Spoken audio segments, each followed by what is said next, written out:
Here with cross country coach Ward Berndt. Coach, hard to believe as you look at my sheet here. This is your 10th season. Time flies when you're having fun. It does. Talk a little bit about your preseason now. You've had the athletes on campus for a little over a week now. You've got your first meet coming up this weekend. How important is that week of preseason where you guys actually take them away and have a little training camp? Yeah. I think it's a great thing. We took them about a week ago. We took them away, and it was just good to see them bond, team chemistry, get all that training. But it's also nice to see where their running is too, because then I get a chance to really kind of see them twice a day, see what their fitness level is. You can't fake fitness if you're doing 2 days for an entire week, so you really get to see where their fitness level is. And then we've talked a little bit. It's important that they're fit and ready to go, but that week is really as important about the building of that team chemistry, because it's a team sport, and really you need to start that bonding right away. Yeah.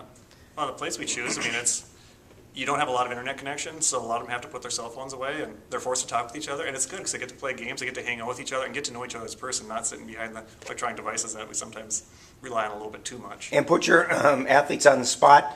How fit were they coming in? Are they good to go? Are they ready? Are they about where they were last year? There was a couple that really surprised me with their fitness in a good way. Aaron and Katie kind of expected what they were. Claire and Allie were definitely on where they should be too.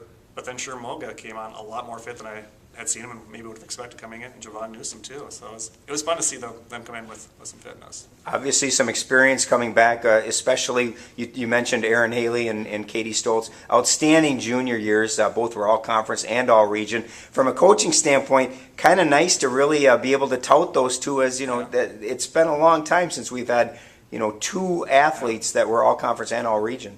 Well, it's fun now because they can also, now that they've done it for 1 year, they can also be an example for the underclassmen for the next years to come too, and see what it takes, and that they can continue it too. So I think it's really valuable for them to have a couple of years of that experience to show the rest of the team too. And the confidence. You've got to assume that heading into their senior years with a boatload of confidence after the years they had last year. Absolutely, I would agree. And then, not to just single those two out, you did mention some other people who have returned that are in what you're calling a good fitness shape. Talk a little bit about the rest of the teams.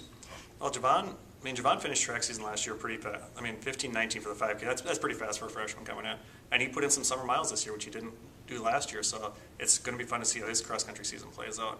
And then on the women's side too, the Bridget and Mary Hayes, the twins, have been putting some good miles. Allie and Claire have definitely put in some good miles on it too. Jace, he had a little bit injury issue at the end of track, so it was fun to see his mileage and his fitness come back on it too. So I think we have one of the most fit teams we've had coming in as a group come in this season, so it'll be fun to see how that plays out. That's got to be a little bit of a testament to their desire as well, because you send them home in May and say, okay, you guys got to, here's your training, but they have to go out and do it, and it sounds like to a person they went out and did it. Absolutely, they took a lot of ownership with their own fitness and their own running regimen, so it's good to see. And let's talk a little bit about the upcoming season. You kick off this weekend at the Gustavus Invitational. Kind of a rarity that you don't open with a St. Mary's Invitational. What do you expect this weekend? What do you want to see happen? Get out of the Gustavus Invitational? The first meet we always use it as more of a test run for things. So we do our pre-race warm up. We do our pre-meet style the day before, and just kind of how they're going to respond when it comes before the gun goes off. Once gun goes off, it's essentially going to be a tempo. We're just going to have people try and hit their marks through and see how everybody does within that. Obviously, we want to challenge them a little bit, but it's not the conference championship yet, so we're going to kind of hold back a little bit on it. 2014 season kicks off this weekend at Gustavus. Good luck, Coach. Thank you.